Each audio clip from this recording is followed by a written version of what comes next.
Hello everyone, a warm welcome. I hope all of you are doing safe and keeping inside your homes. And today we start with a new topic, that is the business environment. Before going deeply into what is the type of business environment analysis और dimensions से पहले ये जानना ज़रूरी है कि आखिरकार business environment है क्या। और सबसे तो जब हम environment जानते हैं, पर्यावरण, तो फिर ये business environment क्या है। तो क्या है कि पर्यावरण is a different thing, the environment is a different thing. लेकिन जब आप बिज़नेस एनवायरनमेंट पढ़ते हैं तो बिज़नेस एनवायरनमेंट में वो सारे फैक्टर्स होते हैं जो किसी बिज़नेस को अफेक्ट करते हैं। That is why we study business environment, because you see what is important, as I've already said in all my lectures, that the change is the only thing which is constant. लगातार changes होते रहते हैं। Changes किस पे होते रहते हैं? Changes आपके एनवायरनमेंट में होते रहते हैं। और हर एक मैनेजर को काम है कि वो उस चेंज के साथ डील कर सके, उस चेंज के साथ अडेप्ट कर सके, वो उस चेंजेस के अनुसार वो डिसीजन ले सके, क्योंकि डिफरेंट इंफॉर्मेशन सिस्टम बनाया हुआ है, डिफरेंट मैनेजमेंट सिस्टम या फिर कंप्यूटर सिस्टम बनाया हुआ है जो आपको हेल्प करेगा डिसीजन लेने में। They are various statistical tools which are available जो आपको फोरकास्ट करने में हेल्प करेगा, आपको कोई भी चीज़ करने में हेल्प करेगा। लेकिन eight the end of the day any of these are no substitute to human brain. Why? Because we are humans, right? वो machines जो हैं वो हमारे हेल्प करने के लिए हैं। देखिए, किसी भी मैनेजर को जब वो ऑर्गेनाइजेशन में रहते हैं तो क्या होता है कि कोई एक सिचुएशन उनके पास आता है, तो डिफरेंट बिजनेस एनवायरनमेंट होता है। तो depending upon the previous experiences of the managers उनको डिसीजन लेने में हेल्प होता है। But the thing is, after 10 years the kind of situation has changed, so the people now have to adapt to the present situation. ठीक है, अभी उन्हें अभी के सिचुएशन से अडेप्ट करना है और उन्हें अभी के सिचुएशन के हिसाब से डिसीजंस लेने हैं। तो क्या है कि जब आप कैसे जानेंगे कैसे डिसीजंस लेने हैं? जब तक आप सारा टेक्नोलॉजिकल, कोई भी मैनेजर है जो सारा टेक्नोलॉजिकल जो चेंजेस हो रहा है, या इंटरनल एनवायरनमेंट, एक्सटर्नल एनवायरनमेंट, जो legal procedures, will study this later on in the coming chapters, वो सारे क्या हैं, जब तक वो जानेंगे नहीं तब तक वो सीखेंगे कैसे और वो डिसीजन कैसे लेंगे। Hence studying of the business decision is very important. अभी there are various definitions which are given by various people. जैसे एक वीमर है, उन्होंने क्या कहा? उन्होंने कहा कि बिजनेस एनवायरनमेंट एक क्लाइमेट होता है या सेट ऑफ कंडीशंस होते हैं जिसमें इकोनॉमिक, सोशल, पॉलिटिकल और इंस्टीट्यूशनल जो भी है वो वाला एक सिचुएशन है, क्लाइमेट है जिसमें सारे बिजनेस हो रहे हैं। विलियम क्लकन जॉन्स ने कहा है कि एनवायरनमेंट ये एक एक्सटर्नल फैक्टर्स होते हैं which create opportunities and threats to the business. तो क्या है ना कि अपॉर्चुनिटीज़ और थ्रेट्स आपको कहाँ से मिलेंगे? अपॉर्चुनिटीज़ आपको, थ्रेट्स आपको एक्सटर्नल एनवायरनमेंट से मिलेंगे।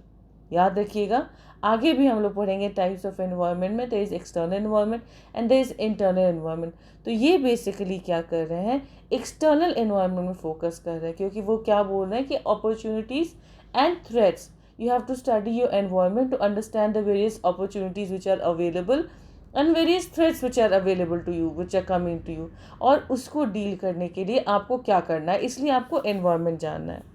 Now another one, Mr. Davis, he says that business environment is the aggregate of all the conditions, events and influences that surround and affect it.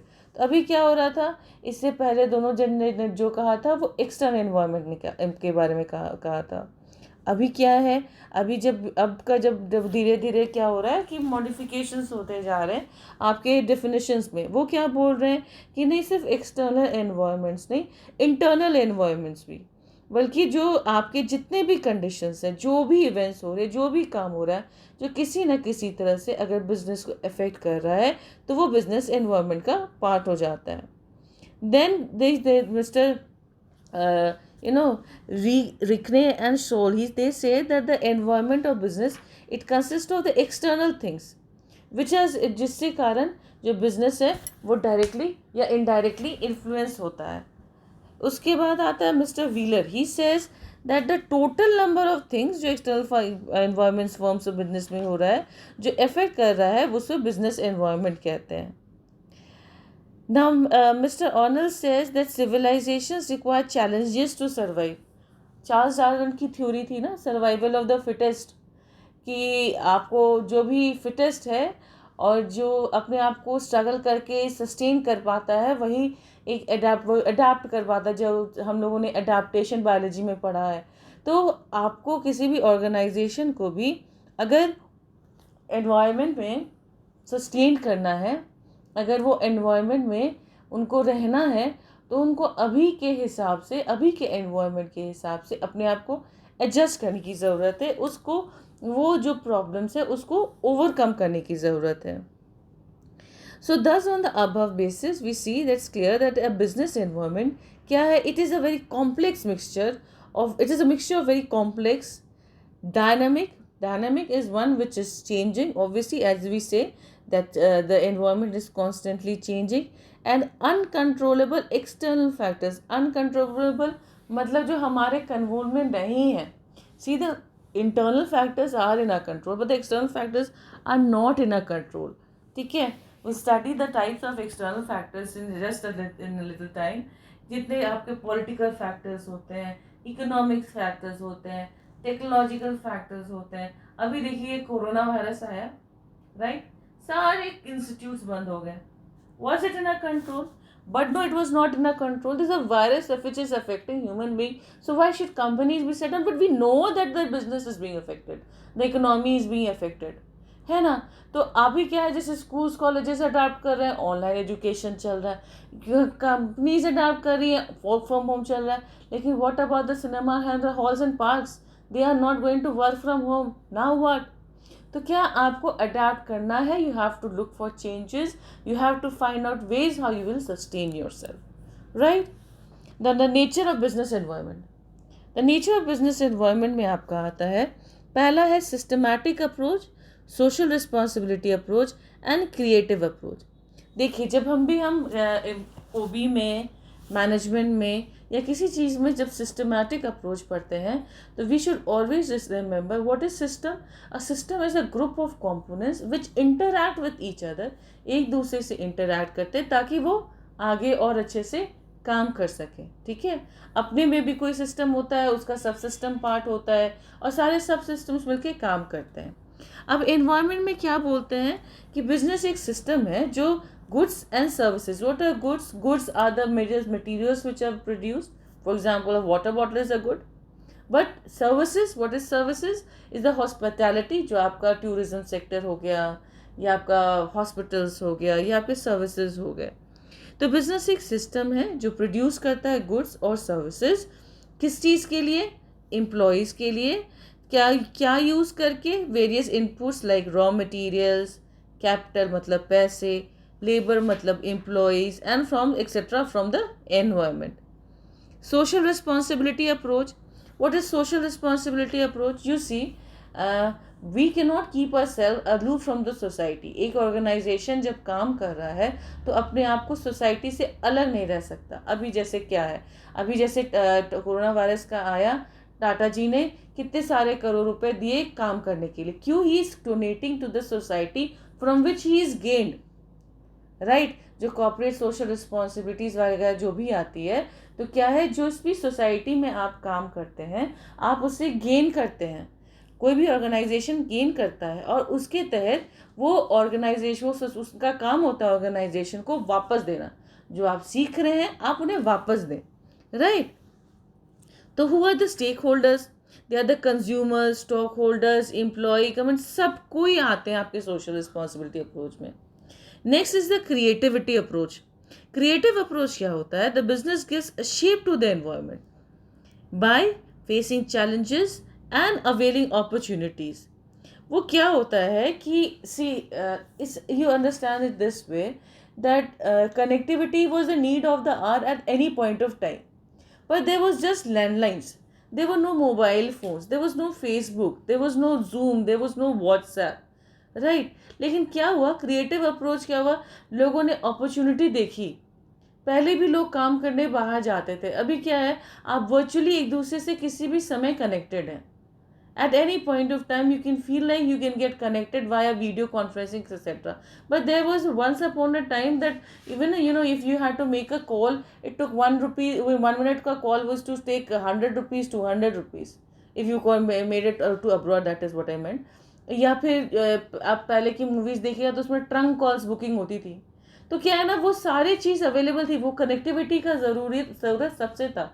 लेकिन किसी ने फर्स्ट टाइम रियलाइज़ किया कि we can turn this into business. It can be turn into instant messaging. What was there before? पहले सबसे पहले was Yahoo messenger, then came Google messenger, then came WhatsApp, then came etcetera.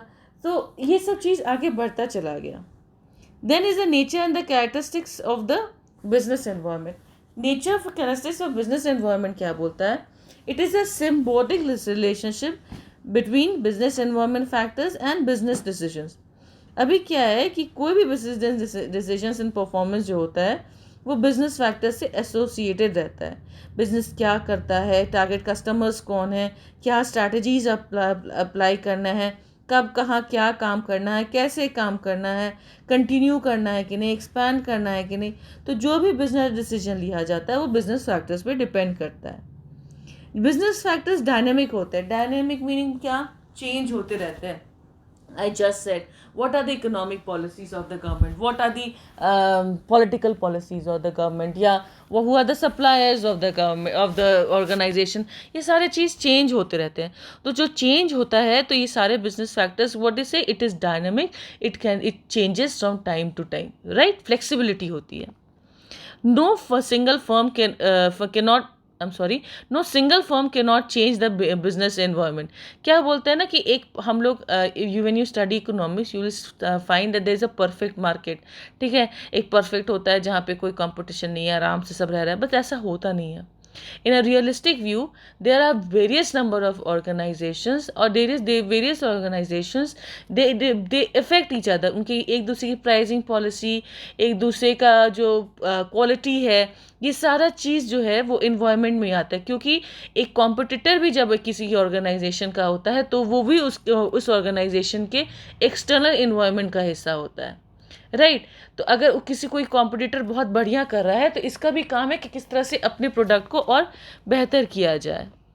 Business environment comprises internal as well as the external factors. We right now set आपके external जब जो factors होते हैं वो value system, vision, mission, objectives, management structure, internal power relations, HR, company image, physical assets, research and development, marketing resources, financial factors, ये सारे चीज़ जो होते हैं it is controlled by the management. But external factors जैसे social, cultural, economic, political, ये सारे controllable नहीं होते हैं.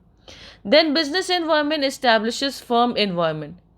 देखिए क्या होता है कि एक फॉर्मुलेशन ऑफ द स्ट्रैटेजी जब भी कोई बनाता है ऑर्गेनाइजेशन में, वो ऐसे बनाने की कोशिश करता है ताकि ऑर्गेनाइजेशन का भी जो भी गोल है, ऑब्जेक्टिव हो, वो मीट हो. You see there is a स्वॉट एनालिसिस. स्वॉट एनालिसिस का क्या मतलब होता है?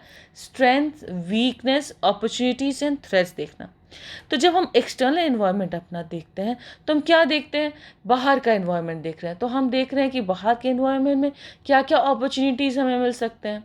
साथ ही साथ हम ये भी देख रहे हैं कि बाहर से हमें क्या थ्रेट्स मिल सकते हैं, कौन हमारे लिए मुश्किल क्रिएट कर सकता है, कौन हमारे लिए कंपटीशन बन सकता है.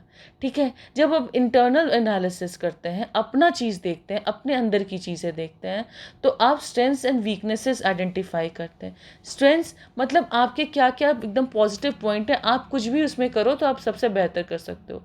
As an individual also, as an individual, if you think of your self as an individual, तो आप बाहर देखते हैं तो अपॉर्चुनिटीज एंड थ्रेट्स आइडेंटिफाई करते हैं और खुद के वीकनेसेस और स्ट्रेंथ्स पे काम करते हैं. वीकनेसेस पे आप काम करते हैं ताकि उसको ओवरकम करके स्ट्रेंथन्स को, और जो स्ट्रेंथ्स होते हैं उसको स्ट्रेंथन कर सकें.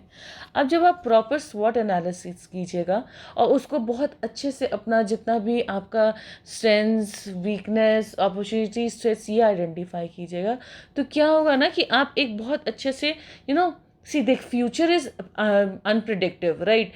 It's like it keeps on changing. You never know. Who knew coronavirus is going to take such a massive turn? But the thing is कि हम लोग क्या करते हैं, at a to a very large scale हम लोग future predict कर सकते हैं depending upon the various statistical tools which are available to the managers, right? तो क्या होता है, मैनेजर ऐसे डिसीजन ले पाते हैं ताकि वो ऑर्गेनाइजेशन में रहने के लायक अच्छा और प्रोडक्टिव कुछ डिसीजन ले सके, right? Now, business environment varies from country to country. Obviously, business environment हर एक का जो अलग ही होगा, चाहे उसके economic conditions हो, political conditions हो, technical conditions हो, whatever factors they are, every country changes. Now, different levels of influences are different level of influences is exerted by various factors of business environment. हर एक level पे, level of management, top level, middle level, lower level, हर एक level पे manager का जो business environment का होता है अलग अलग इम्पैक्ट पड़ता है. ये भी है कि अगर एक ही कंट्री है, लेकिन see like India is a very vast country, right? And the cultural impacts on people living in Rajasthan and people living in Assam are different. The one living in Kerala and one living in South Jammu and Kashmir are different. So क्या है कि political law and order हो, चाहे cultural हो या suppliers हो, employees हो, political condition हो, इकोनॉमिक कंडीशन हो, सारा चीज़ डिफ़र करता है. एक ही जगह में अगर आप एक जगह आप रह रहे हो तो आपके बगल में अगर एक मान लीजिए विलेज है और यहाँ पे आपका रूरल सेक्टर है, तो रूरल सेक्टर और अर्बन सेक्टर में दोनों में डिफरेंस हो जाता है. तो क्या है कि आपका हर एक जगह पे अलग अलग फैक्टर इन्फ्लुएंस करता है. तो जो डेमोग्राफिक क्या है वो डिफर करता है. Then, as economic advances are made, social value changes, political ideology changes, so the business environment changes. Obviously, जैसे जैसे आपकी economically you become strong. The stronger you become economically, what will happen is कि मान लीजिए अगर आप हैं, आप काम करना शुरू कर रहे हैं एंड आप इकोनॉमिकली स्ट्रांग होते जा रहे हैं. जब इकोनॉमिकली आप स्ट्रांग होते जा रहे हैं तो obviously your living condition will improve. If your living condition will improve and you will give more income tax, you will give more income tax, your living conditions are improving. So what will happen is आपका जो रहन सहन, कपड़े और आपका AC, TV, आपके dresses, the way your children go to school, the kind of technologies they use, it keeps on changing. अब वैसा जैसा इकोनॉमी चेंजेस हो, जैसे छोटे बच्चे हैं, अगर अभी के समय में अगर वो लोग ऑनलाइन क्लासेस कर रहे हैं, why? Because we can afford to give them online classes, right? तो अब पॉलिटिकल चेंज, अभी पॉलिटिकल आइडियोलॉजीज भी किस ज़माने में शायद उस समय स्कूल बंद करना होता, अभी वो लोगों के हिसाब से क्या होता है कि online teaching of schools and colleges as well as e commerce is permitted. What is it? It is the change. 100 years पहले यही सिचुएशन आया था तो ये पॉलिटिकल आइडियोलॉजी था क्या? नहीं ना. लेकिन अभी है. Why? Because economic changes have been done, economic advances has been done. Now business environment opportunities and threats provide करते हैं, चैलेंजेस प्रोवाइड करते हैं. एक एक्सेलरेशन होता है, अब ब्रेकेजेस होते हैं, लिवरेजेस होते हैं और लिमिटेशंस होते हैं. देन बिजनेस एनवायरनमेंट सपोर्ट करता है बिजनेस यूनिट या रिस्ट्रिक्ट करता है दूसरा बिजनेस यूनिट को. Next, business environment is dynamic and complex on national place, we already discussed. Now, business environment is influenced by transnational factors like international investment, World Bank, IMF, WTO, trading blocks. You see, अभी के समय में we can live in isolation. If a society can we as a society can not live in we as an individual can not live in isolation. We have to be a part of society. The society can not live in isolation, is to be part of the community. And उसके बाद जो भी, और अभी क्या है, हर एक nation जो होता है वो या द UN का पार्ट है या फिर WTO का पार्ट है. तो जो वर्ल्ड बैंक डिसीजंस लेता है या इंडियन मॉनेटरी फंड से जो आपके डिसीजंस होते हैं, या जो भी IMF का डिसीजंस होता है या WTO का डिसीजंस होता है, वो सारे कंपनीज जो उसके पार्ट है उसको मानना होता है. तो बिजनेस फैक्टर्स अभी आपका सिर्फ आपका जो ये सिर्फ इंटरनल फैक्टर्स में लिमिट होकर नहीं रह गया, बल्कि जो एक्सटर्नल जो ट्रांसनेशनल फैक्टर्स होता है, जो उसमें भी वेरियस नेशंस आर इंक्लूडेड. ना business environment factors do not pull in the same directions. देखिए क्या होता है, ये नहीं बोला कि हमेशा सब कोई बढ़ रहा है तो बढ़ता ही चला जा रहा है, ऐसा नहीं होता है. कभी कभी कॉन्फ्लिक्ट्स भी होते हैं. गवर्नमेंट फैक्टर्स, मार्केट फैक्टर्स, कभी इकोनॉमिक फैक्टर्स, सोशल फैक्टर्स आपस में कॉन्फ्लिक्ट में भी आ सकते हैं. Then political government factors dominate the environment because political ideology and stability set the tone and the background business.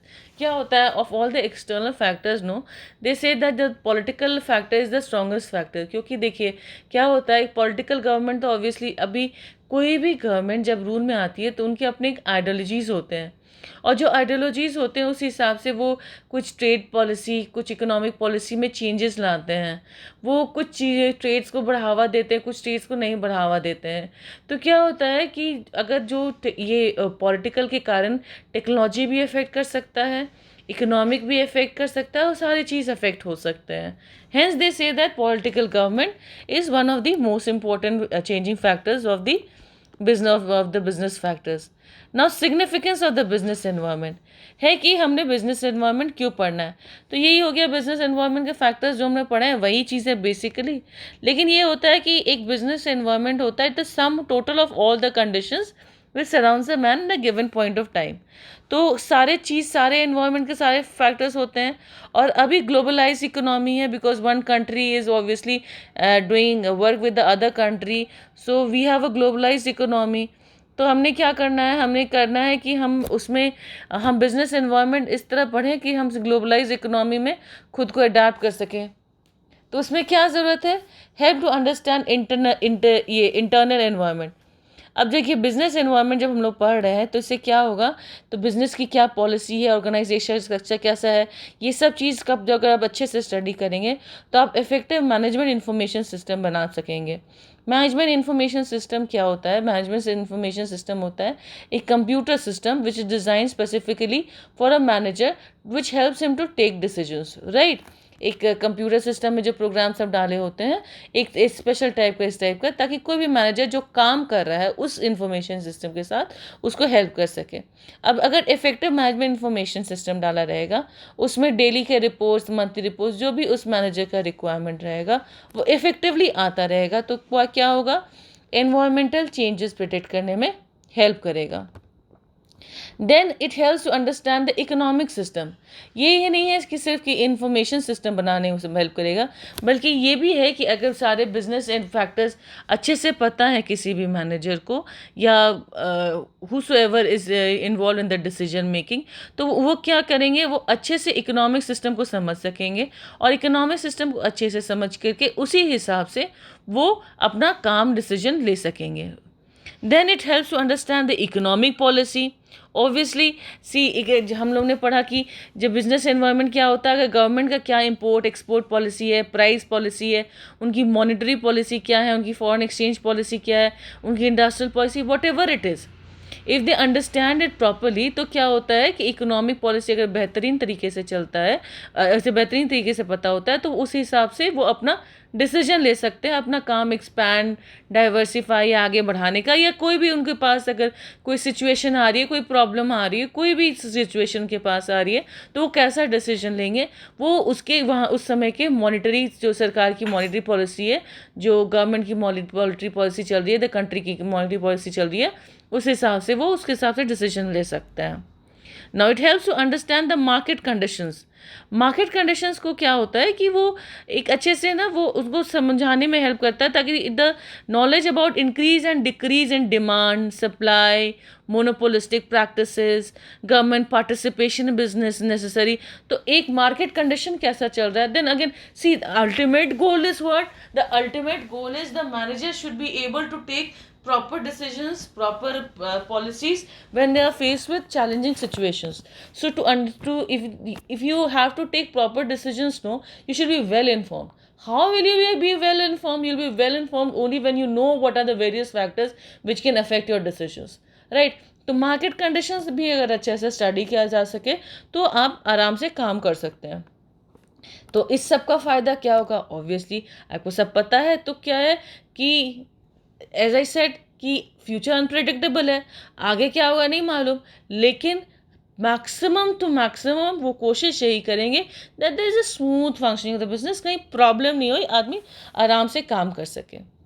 तो business enterprise obtains raw materials, machines, technology, manpower etcetera, वो सारा चीज़ लेते हैं, लेकिन देयर पर should be no problem in obtaining all these. कहाँ से क्या लेना है, आपको सप्लायर्स पता है, आपको आपके कस्टमर्स पता है, ये सारी चीज़ आपको पता है। तो क्या है, मान लीजिए कि किसी कोई एक्सक्यूज मी कोई ऑर्गेनाइजेशन है, वो एक प्रोडक्ट लॉन्च कर रहा है, तो वो उसके लिए क्या हो जाएगा, वो सारा चीज़ उसको स्टडी करने में हेल्प हो जाएगा। Now to take advantage of the opportunities और the environmental opportunities, as I said we do स्वॉट एनालिसिस। हमें बाहर का जो स्वॉट एनालिसिस, एक्सटर्नल एनवायरनमेंट आप पढ़ो तो आपको अपॉर्चुनिटीज़ और थ्रेट्स पता चलते हैं। आप इंटरनल एनवायरनमेंट पढ़ो तो आपको अपने वीकनेसेस और स्ट्रेंथ्स पता चलते हैं। तो क्या है ना, आप जब बाहर के एनवायरनमेंट को अच्छे से पढ़ ले रहे हैं तो क्या होगा, आपको एक्सपोर्ट कंसेशंस पता है, आपको राइजिंग किस प्रोडक्ट में राइजिंग डिमांड है वो पता है, कहाँ से आपको स्किल मैन पावर मिल जाएगा आपको वो पता है, लेटेस्ट टेक्नोलॉजी क्या है वो आपको पता है, सारे तो आपके अपॉर्चुनिटीज़ में आ गए। Then if you also know about the various legal dimensions which are going around, जो भी काम चल रहा है, जो भी लीगली काम चल रहा है, तो अगर आप लीगली सारा अपना काम करेंगे, आपको सारे लॉज एंड रेगुलेशंस पता रहेंगे। क्या लीगल एनवायरनमेंट में यही आएगा ना, सारे लॉज क्या है, because there are very strong laws which are made and the laws have to be followed by the various factories and industries. So for that you need to know the laws, no, first. तो how if you know about the legal environment, तो आपके लिए helpful इसलिए हो जाएगा that will stick to the laws, and कहीं भी आपको लीगली कोई प्रॉब्लम नहीं होगी। Then to ensure better competitiveness and better profitability, तो क्या होगा, एक ही भी ऑर्गेनाइजेशन में क्या होगा कि बेटर आप बेटर कॉम्पिटिटिवनेस, आप अपने कॉम्पिटिटर्स को जान सकोगे तो आप बेहतर काम कर सकोगे, ठीक है, बेहतर मैनेज कर सकेंगे, हायर प्रॉफिटेबिलिटी के लिए काम कर सकेंगे। To ensure survival and growth of enterprise, कि ऑर्गेनाइजेशन जो काम कर रहा है वो बेहतरीन काम कर रहा है, और आपको सब चीज़ सारे जो भी फैक्टर्स इंटरनल एक्सटर्नल पता है, तो क्या होगा, आप एनवायरमेंटल में उस हिसाब से काम करेंगे कि बेहतरीन काम हो सके, राइट। कि मान लीजिए कोई भी if there are certain factors which are out of your control which come out of suddenly, so you're so well informed about the entire organization is so well informed about the technology, that whatever changes which come up, or whatever problems come up, you immediately try to tackle it in your way to better meet social responsibilities। जैसे बताया कि एक organisation में काम कर रहे हैं, वो सोसाइटी से बेनिफिट कर रहे हैं, तो उन्हें सोसाइटी को वापस देना है। तो क्या है ना कि वो एक हो गया। दूसरा चीज़ हो गया कि जो सोसाइटल डिमांड्स चेंज हो रहे हैं, लग्जरी डिमांड्स बढ़ रहे हैं, या गुड्स एंड सर्विसेज की डिमांड्स बढ़ रहे हैं, या जो भी डिमांड्स बढ़ रहे हैं, तो अगर आपको पता होएगा तभी ना आप उनके लिए काम कर पाओगे। मतलब जो नए फैशंस आ रहे हैं, नए फैशन ट्रेंड्स आ रहे हैं, तो you should know what are the various fashion trends which are coming out, then you produce your goods and services accordingly।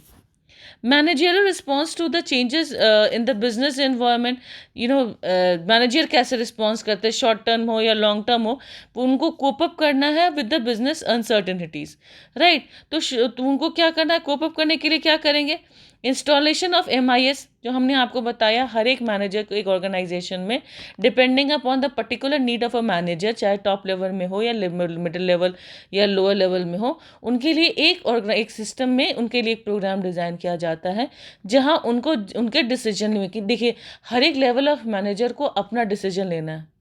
Top level manager का जो इतना डिसीजन जो होता है, वो बेसिकली एम्ड होता है कि बाहर से क्या काम हो रहा है, एक्सपेंशन है, डाइवर्सिफिकेशन है। मिडिल लेवल मैनेजर का बेसिकली काम होता है कि मेंटेन करना। लोअर लेवल का बेसिकली ऑपरेटिव काम से होता है, काम करने वाला होता है।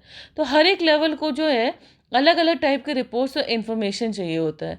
तो मैनेजमेंट इन्फॉर्मेशन सिस्टम, ऐसा ऑर्गेनाइजेशन सिस्टम बनाना, ऐसा इन्फॉर्मेशन सिस्टम बनाना कि जिस लेवल ऑफ मैनेजर में वो कैसा काम कर रहा है, उनको जैसी इन्फॉर्मेशन चाहिए, उनको जैसा रिपोर्ट चाहिए, चाहे वो डेली का चाहिए, चाहे मंथली चाहिए, चाहे ईयरली चाहिए, इंटरनल रिपोर्ट चाहिए, एक्सटर्नल रिपोर्ट चाहिए, बाहर का गवर्नमेंट का रिपोर्ट चाहिए, जैसा उनको चाहिए उस हिसाब से उन्हें सही इन्फॉर्मेशन कलेक्ट करके दिया जा सके। Then is forecasting. What were we studying? We are studying that what are the managerial response, क्या होता है to business environment. पहला हो गया MIS का, दूसरा हो गया उनको फोरकास्ट करने में हेल्प करता है.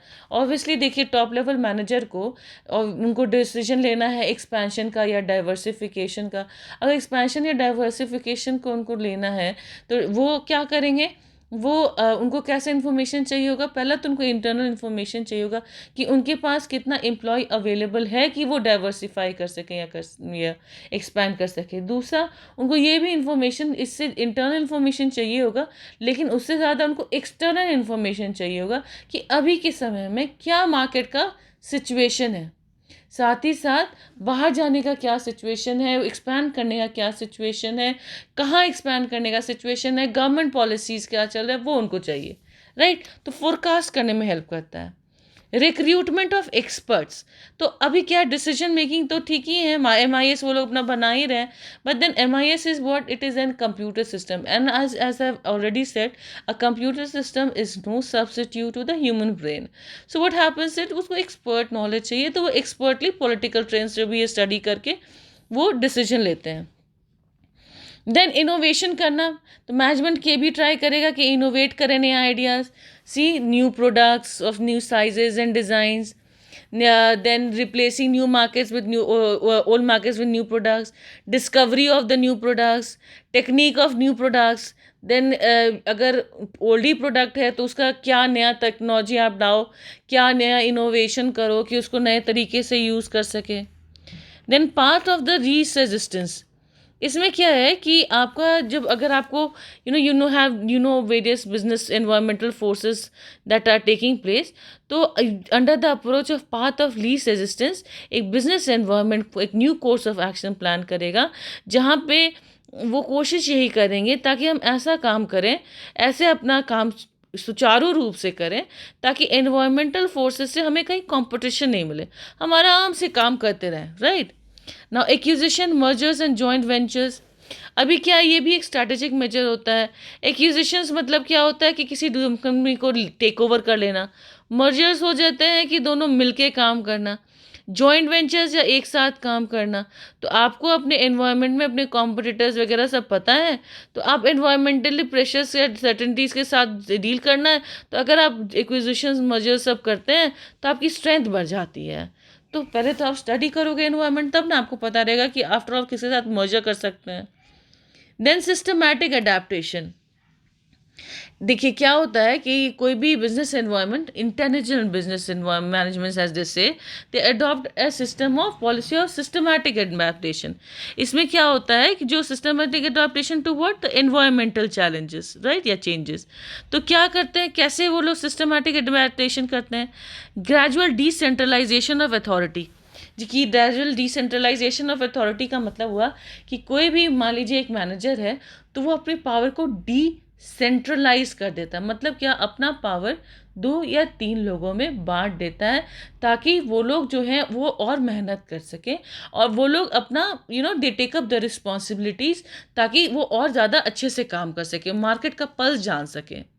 देन ऑर्गेनाइजेशन स्ट्रक्चर में थोड़ी सी फ्लेक्सिबिलिटी लाना. पहले क्या था कि रिजिड था कि मैनेजर के नीचे दूसरा फिर दूसरा फिर था, तो फिर थोड़ा सा रिजिडिटी को हटा के थोड़ा फ्लेक्सिबल लाना ताकि काम बेहतर हो. Then emphasizing more on the responsibilities, social responsibilities to win the popularity of the general publics in the favor. अभी क्या है ना कि social responsibility, as I said, social responsibilities is very very very important. We'll study business ethics and CSR later on, but it is very important because if the society is not happy, it will not function in the long run, right? And gradually you switch over to the new technology. अब देखिए, there are components और dimensions of business environment. These are basically dimension से ज़्यादा component समझें, ठीक है. Components of business environment में 2 type के एनवायरनमेंट होते हैं, internal environment and external environment. तो दीज में आगे है, इन्हें छोड़े, हम यहाँ पे सिर्फ कंसंट्रेट करते हैं.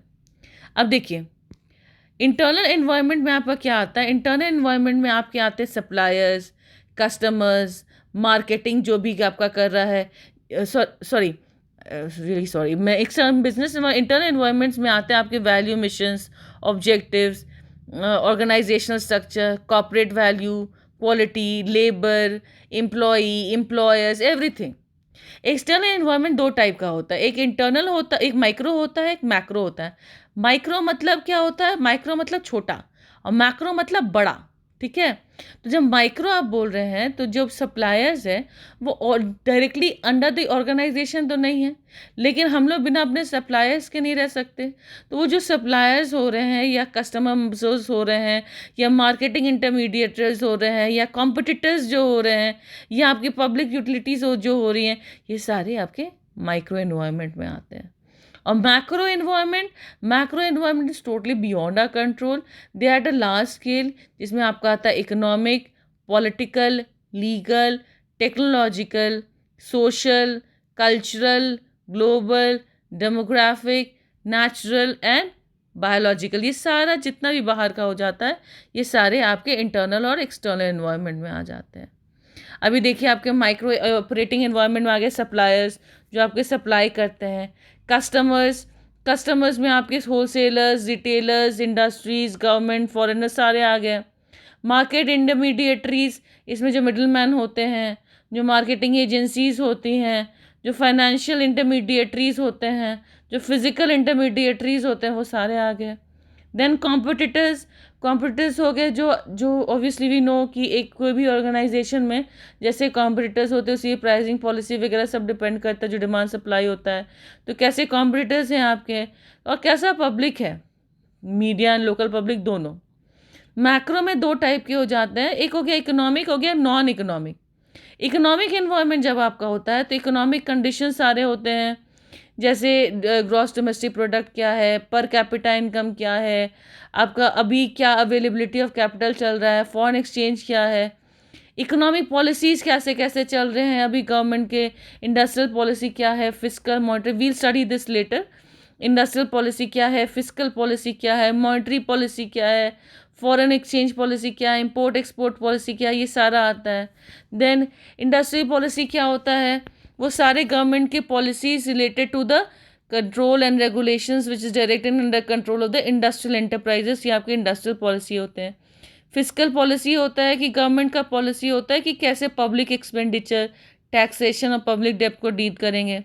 मॉनेटरी पॉलिसीज़ होते हैं जो एक्टिविटीज़ या इंटरवेंशंस होते हैं जो बिजनेस को क्रेडिट देने का, साथ ही साथ ट्रेड बढ़ाने के लिए क्या पॉलिसी यूज़ कर रहे हैं.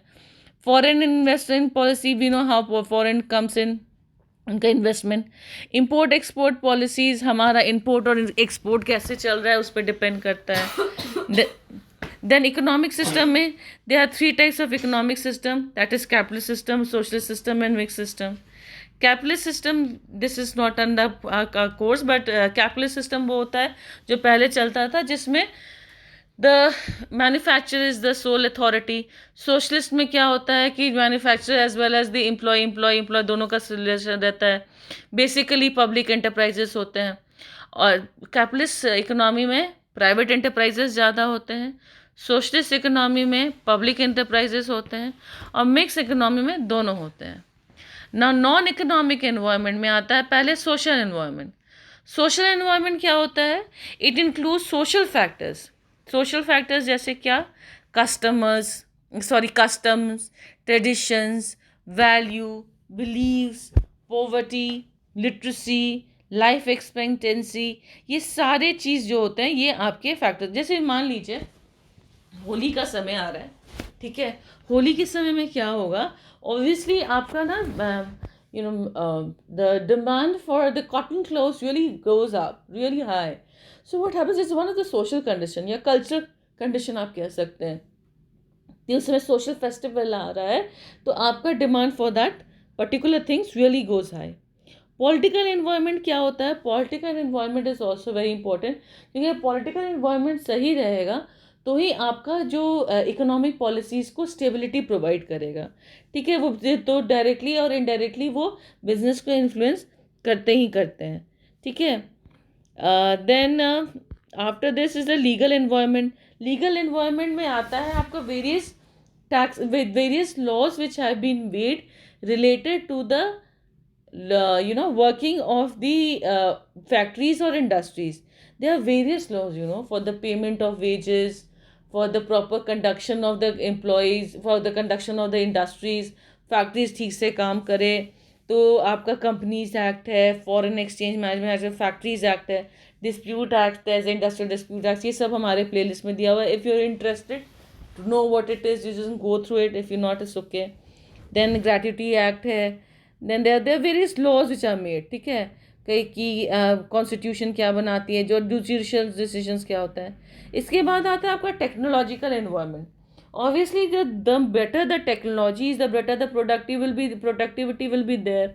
अभी क्या है कि क्या आप मेथड्स, टेक्निक्स और अप्रोचेस यूज़ कर रहे हैं ताकि ऑर्गेनाइजेशन में मैक्सिमम गुड्स एंड सर्विसेज हो सके. तो टेक्नोलॉजिकल वेरिएशंस क्या चल रहा है, कैसे काम चल रहा है, क्या साइंटिफिक रिसर्च चल रहा है. क्योंकि the better scientific research are there, the more innovation it is out there, the what happens is जितना टेक्नोलॉजिकल एडवांसमेंट होगा उतने अच्छे से काम होगा, उतना प्रोडक्टिविटी बढ़ेगा, प्रॉफिटेबिलिटी बढ़ेगा. जितनी प्रॉफिटेबिलिटी बढ़ेगी ऑब्वियसली इकोनॉमिक ग्रोथ होगा. Now, demographic environment.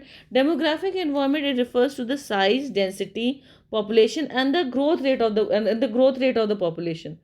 तो क्या है ना, किसी भी जगह में किस टाइप का गुड ज़रूरी है. यू सी, मान लीजिए we right now there is the if you see about the clothings, the short cloth, short skirts या फिर जीन्स वगैरह, they are very much in demand.